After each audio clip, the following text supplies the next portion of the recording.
Mes amis, bien le bonjour. Aujourd'hui, je viens vous raconter une histoire difficile. Nous sommes au milieu des années 2000, dans le Michigan, aux États-Unis. On est chez le couple Sikorsky. Ils ont réussi leur vie sur plus d'un plan. La maison est jolie, ils ont de l'argent, c'est pas le problème. Monsieur travaille comme ingénieur chez un constructeur automobile, comme beaucoup de gens dans cette région du monde. Madame est infirmière de son état. Sauf que, voilà, ils n'ont jamais réussi à avoir des enfants. Alors ils décident de se rapprocher d'un orphelinat, et pour cela ils vont traverser l'Atlantique, venir en Europe, aller en Pologne. Là ils vont tomber sur un endroit plein d'enfants, avec des histoires épouvantables, les uns autant que les autres. Et puis, soudainement, il y a une fille qui s'approche d'eux, elle a 4 ans, elle s'appelle Oksana. Et puis c'est le coup de foudre. Ces gens veulent absolument adopter Oksana, sauf que le responsable de l'orphelinat leur explique. Oksana est née de l'union entre une adolescente troublée, droguée, et puis quelqu'un qu'on ne connaît pas. Malheureusement, cette adolescente, elle a fait 3 enfants. Les 3 ont été abandonnés et ont dû être recueillis dans cet orphelinat. Et ils sont ensemble.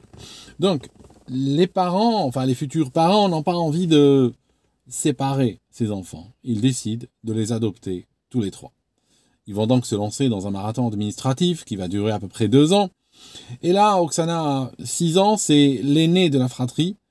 Et puis un jour, elle débarque aux États-Unis avec sa sœur et son frère. Tout semble aller pour le mieux. Oksana grandit.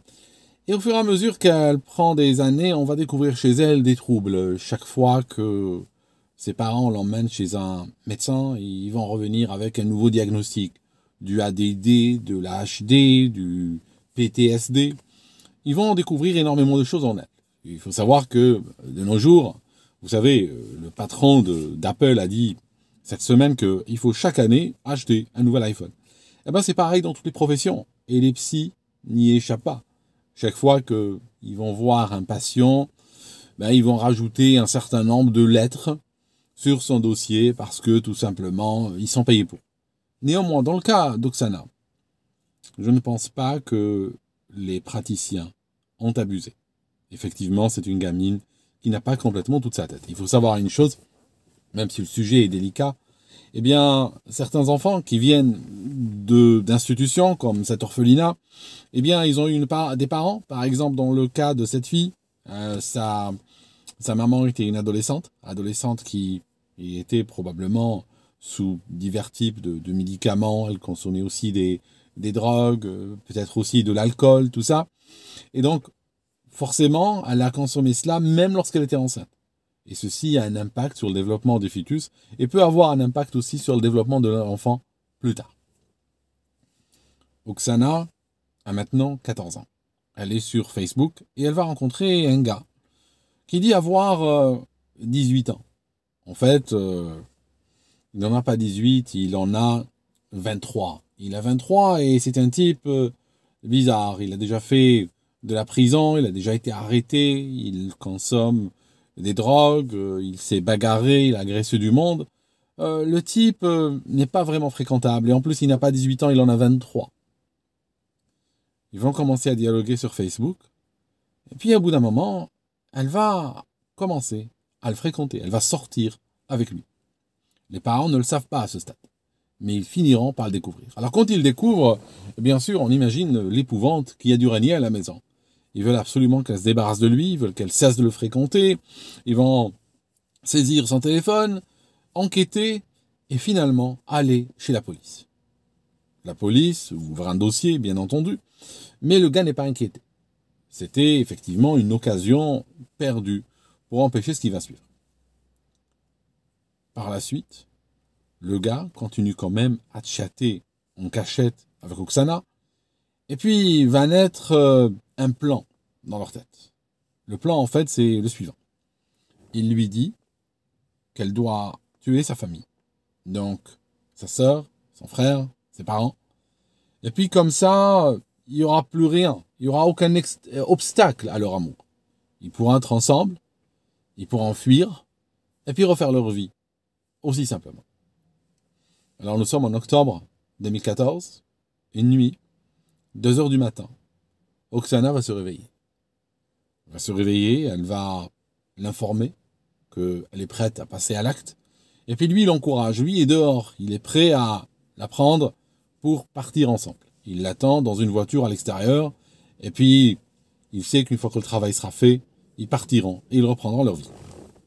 Le problème, c'est que Oksana n'arrive pas. Elle est un petit peu inquiète. Elle ne sait pas trop comment faire. Alors il va l'encourager, il va la pousser. Elle lui dit, écoute, je suis comme un mort-vivant. Elle lui dit, non, t'inquiète pas, vas-y, bébé, vas-y, fais-le, je suis là. Il va même, à un moment donné, lui envoyer des dessins anatomiques. Des dessins anatomiques montrant sur le corps humain là où elle doit frapper. Il indique de manière très particulière le coup sur le dessin. Il va encore lui dire de travailler comme si ça avait été pour couper un légume.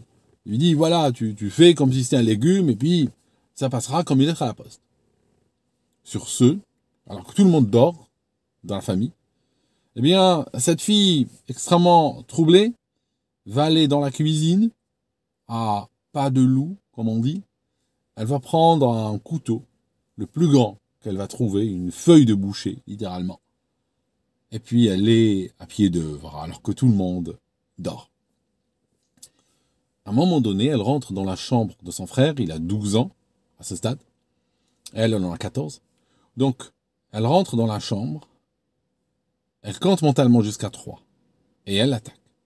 Elle lui donne plusieurs coups de couteau, et puis elle le laisse, et elle part dans la chambre de sa sœur, qui était la prochaine victime dans son plan. Les parents, bien entendu, dorment toujours, et elle voulait finir avec eux. Soudainement, alors qu'elle est en train d'aller vers la chambre de la sœur, le frère qu'elle avait frappé, mais pas encore mortellement, commence à hurler, commence à crier. Les parents se réveillent, ne comprennent pas ce qui leur arrive, ils sont en plein cauchemar. Il y a leur enfant qui est là ensanglanté. Oksana panique, elle court vers une fenêtre, elle l'ouvre, elle saute. Et puis, tout ensanglantée, elle part vers son copain qui l'attend dans la voiture. Il met en route et ils partent.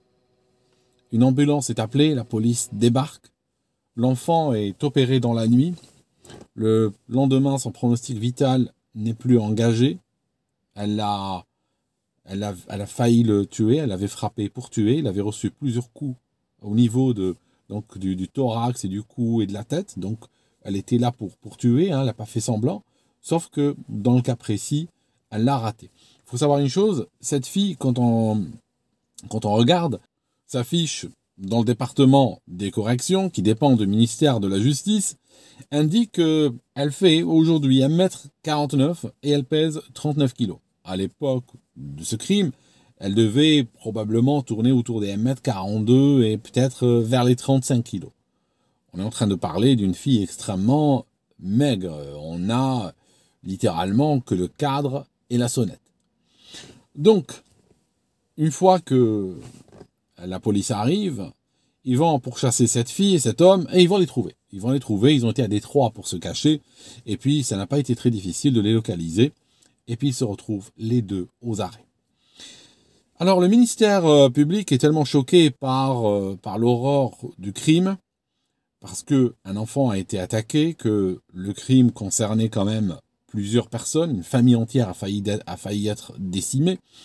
Et dans ce cas-là, le ministère public décide de poursuivre Oksana en tant qu'adulte. Alors, elle va se retrouver devant le tribunal. Bien sûr, son mec qui a 23 ans se retrouve aussi devant le tribunal. Pour lui, c'est très simple. Pour lui, il est traité en tant qu'adulte, bien entendu, parce qu'il l'est. Et puis, il va obtenir une peine de prison à perpétuité incompressible, sans libération anticipée ou autre, sans réduction de peine. Ce qui, comme disent parfois les juges, va éviter toute la paperasse. La paperasse et toute la comptabilité sur les années qui restent et tout ça. Il n'y a pas d'années qui restent, tout simplement, il mourra en prison et il le sait.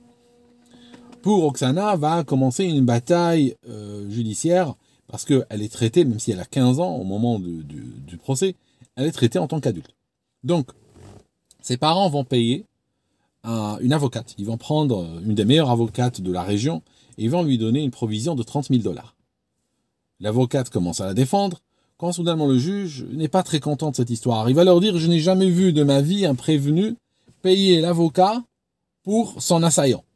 Donc pour moi, je m'en fiche que vous soyez ses parents, je ne suis pas très content et je vois un conflit d'intérêts. Il va donc récuser l'avocate, les parents perdent leurs 30 000 $ et ils perdent aussi la garde d'Oksana. Il décidera qu'il faut lui attribuer 2 avocats commis d'office, dont l'un d'eux deviendra automatiquement son tuteur légal durant toute la durée du procès. Oksana n'arrête pas de pleurer, ses parents vont même la défendre. Et pour dire à la décharge de Sikorsky, vous savez, aux États-Unis, il y a eu souvent des histoires d'horreur avec des familles adoptives américaines. La Russie avait même, à un moment donné, interdit l'adoption par des couples américains, parce qu'il y a eu des cas où ils sont venus dans des orphelinats, ont pris un enfant ou 2, et puis par la suite, ils les ont abandonnés ou les ont maltraités. Il y a eu un cas d'une fille qui a été mise dans un avion pour Moscou avec une lettre, et ils l'ont abandonné. Ça signifie qu'ils ont considéré que l'enfant était une sorte d'objet de consommation courante. On peut le ramener, puis au bout d'un moment, quand on en a ras-le-bol, quand l'intérêt est passé, eh bien on se débarrasse de lui. Et donc, ça a été souvent l'apanage de couples américains. Sauf que, il faut dire à la décharge des Sikorsky que ces gens-là sont absolument extraordinaires et ils ont été derrière elle tout le long, y compris au niveau du procès. Ils ont témoigné pour elle, ils l'ont défendue par tous les moyens et ils ont même payé l'avocate. Oksana a été condamnée. Elle a été condamnée à 10 à 20 ans de prison. Ça signifie qu'elle a un minimum de 10 ans qu'elle doit faire. Ça peut aller jusqu'à 20 ans. Une fois qu'elle fera les 10 ans, ça se discutera année après année devant une commission pour voir si elle doit être libérée ou si elle doit aller jusqu'à 20 ans. Et c'est une fille, quand on la regarde au tribunal, quand on la voit pleurer, quand on regarde ses mimiques, and I promise that I will get better, no matter what happens, and I will see Lucas and Angelica again. I'm sorry.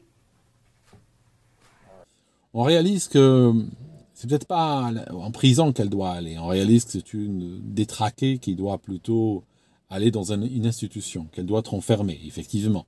Parce que même si elle sortira un jour et elle dit qu'elle rêve de voir son frère encore une fois, d'ici qu'elle sort, son frère sera probablement un papa, il aura probablement ses enfants et il n'est pas sûr qu'il voudra d'Oksana dans la chambre à côté de celle de ses enfants. Merci d'avoir écouté cette vidéo jusqu'ici et on se voit dans une prochaine histoire. À très bientôt.